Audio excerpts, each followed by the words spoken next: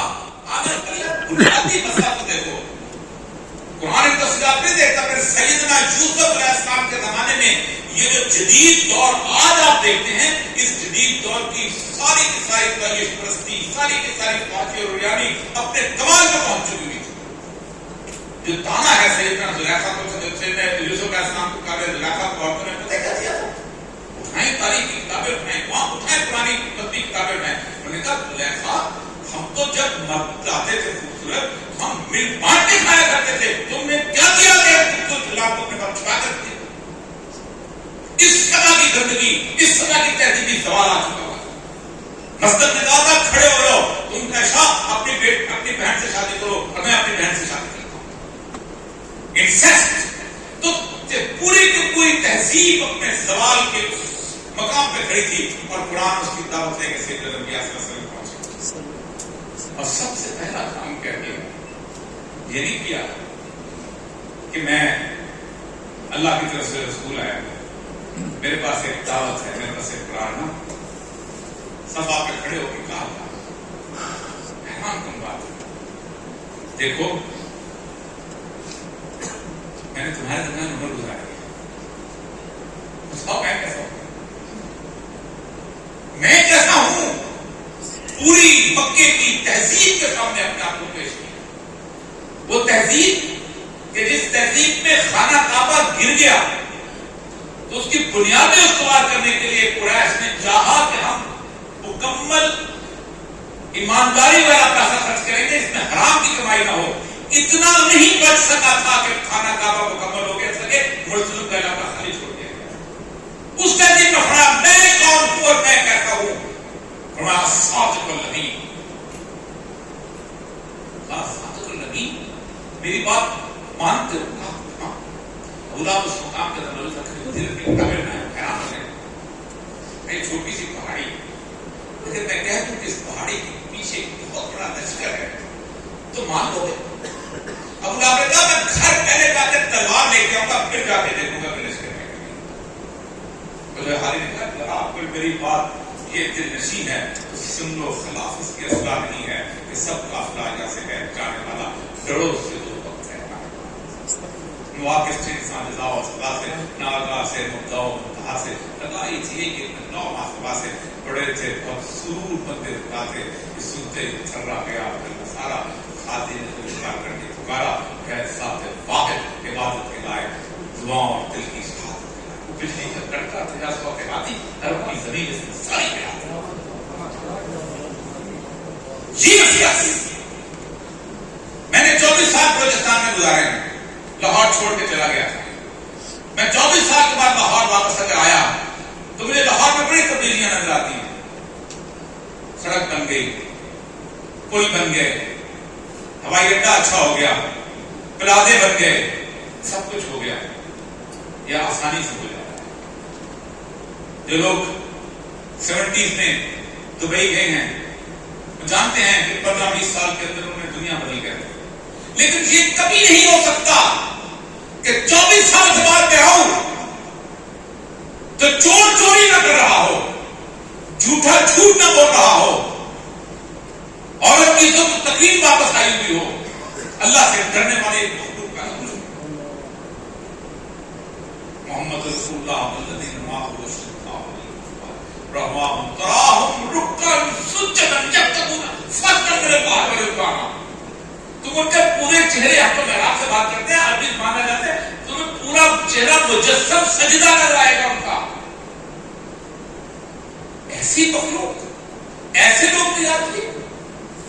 مجھے تانا دیا جاتا ہے ٹیکنالوجی، پہلے تم ٹیکنالوجی حاصل کرو تب جا کے تم لڑنا، تب جا کے تم بات کرنا۔ آپ کو پتہ ہے کہ زہیر ابن کعب نے جو قصیدہ لکھا ہے 52 کا، اس میں رسول اللہ سے تلوار کو تلوار کتنی بنا ہے؟ بدر میں جب صحابہ کو لے کے آپ چلے ہیں 313 صحابہ، تو پتہ ہے سازمان کیا تھا آپ کے پاس؟ حفیظ نے لکھا جب ان کے پاس 2 گھوڑے 6 زرہیں 8 شمشیریں پلٹنے آئے تھے، یہ لوگ دنیا کا کتنا۔ کسی نے پوچھا جب رسول اللہ لڑوانے لے جا رہے ہو، مروانے لے جا رہے ہو؟ کوئی ایک سوال کیا کسی نے؟ اللہ کہتا ہے میں تو یوم الفرقان کہتا ہوں اس کو، آج ہم نے فرق کر دیا تھا کہ کون ہے۔ آپ حیران ہوں گے بدر کی کیفیت کو دیکھیں، علی ابن ابی طالب ایک طرف اور عقیل ابن ابی طالب دوسری طرف، عباس ابن عبد المطلب اور حمزہ ابن المطلب دوسری طرف، سگے بھائی۔ عبادہ ابن جراح ایک سر کاٹ کے ایک کان سے پکڑ کے لے کے آئے، رسول اللہ فرمایا رسول اللہ میرا باپ تھا، مقابلے پہ آ کر سر کاٹ کے۔ یہ ہے طریقت مسلح، پورا عالم اکٹھا ہو گیا، کوئی کولیجن نہیں ہے کسی کے ساتھ۔ آپ بہترین عورت چاہتے ہو، خوبصورت عرب کی جس عورت کو کہو گے، باہر سے کہو گے، یمن سے کہو گے، شام سے کہو گے، ڈھونڈ کے لائیں گے تمہاری شادی کروا کے۔ دولت چاہیے، دکھ جائیں گے، سب کچھ تمہیں دے دیں گے۔ سرداری چاہتے ہو، اگر سرداری کی جنگ ہوتی رسول اللہ صلی اللہ علیہ وسلم کے ساتھ تو ختم ہوگی تھی اس سے۔ سرداری کی جنگ نہیں تھی، طریقتکم النصرہ۔ اور طریقتکم النصرہ کیا ہے؟ من لم یحکم بما انزل اللہ فهو کافر۔ جو چیز ہم نے نازل کی ہے، جو لوگ اس کے مطابق فیصلے نہیں کرتے وہ کافر ہیں۔ من لم یحکم بما انزل اللہ فهو هم الظالمون، وہ ظالم ہیں۔ فیصلہ کس کا ہے؟ ان الحکم الا اللہ، اللہ کا حکم ہے۔ وما خلقت الجن والانس الا ليعبدون، ہم نے پیدا ہی نہیں کیا کسی شخص کو سوائے اس بات کے کہ وہ میری عبادت، میری بندگی، میری غلامی کرے۔ یہ ہے وہ تہذیب جو آپ نے بدلی ہے۔ اب جس کی کمروں میں تھا جیل کا آیا پلٹتی بس اقتماد میں اسی کا ہے۔ اس تہذیب میں سید الانبیاء صلی اللہ علیہ وسلم کا جو نمونہ ہے، ہماری حالت تباہ و برباد کیوں ہے؟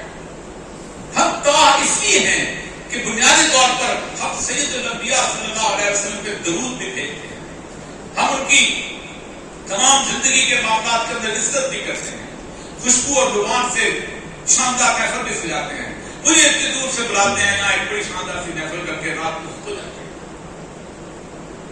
ایک اللہ کمال کہتا ہے قل ان کنتم تحبون اللہ فاتبعونی۔ جو لوگ سوال کرتے ہیں اے نبی تم سے کہ ہم اللہ سے کیسے محبت کریں، سب سے چیز تو اللہ ہے نا جی، اشد حب للہ، اللہ سے شاندار ہے، اللہ راستہ بتاتا ہے۔ فاتبعونی، اتباع کا کرنا بڑا سادہ ہے، اے نبی تیرے رنگ میں رنگ جائیں۔ فاتبعونی یحببکم اللہ، اللہ تم سے محبت کرنے لگے۔ ایک بہت بڑا آتھر ہے ایرک فرام، بات کچھ چیزیں کسی سے مل جاتی ہیں، سننا سنایا دانائی جہاں سے علم کیا ہے، مومن کا گمشدہ مال ہے۔ گمشدہ مال یہ ہے کہ میرا موبائل یہاں پر رہ جائے تو میں وہاں بہالپور پر پہنچ کے مجھے یاد ہے تو آپ پاگل ہو جاتے ہیں کہ یار میرا 3 لاکھ روپے کا موبائل ڈھونڈو کدھر سے۔ رسول اللہ نے یہ ہے امام کا گمشدہ مال، کبھی سوچا کسی نے اتنا تردد کیا کسی نے؟ تو اس ایرک فرام نے کہا ہے کہ ایک اس کی کتاب آرٹ آف لونگ، محبت کرنے کا طریقہ کار کیا ہے۔ وہ کہتے ہیں کہ محبت جو ہے اس کے 4 درجے ہیں۔ اب آپ نبی صلی اللہ علیہ وسلم کی ذات کے حوالے سے دیکھیں کہ آپ ان 4 درجوں سے گزرے۔ سب سے پہلا درجہ یہ ہے کہ آپ جس سے محبت کرنے لگتے ہیں اس کے بارے میں نالج یعنی علم حاصل کرتے ہیں، اٹھتا کیسے ہے، چلتا کیسے ہے، بیٹھتا کیسے ہے، زندگی کیسے گزارتا ہے، بچوں کے ساتھ کیسے رہتا ہے، بیوی کے ساتھ کیسے رہتا ہے، رشتے داروں کے ساتھ کیسے ہے، خرچ کتنا کرتا ہے، کھاتا کتنا ہے، باتیں کون سی پسند کرتا ہے، مسکراتا کیسا ہے۔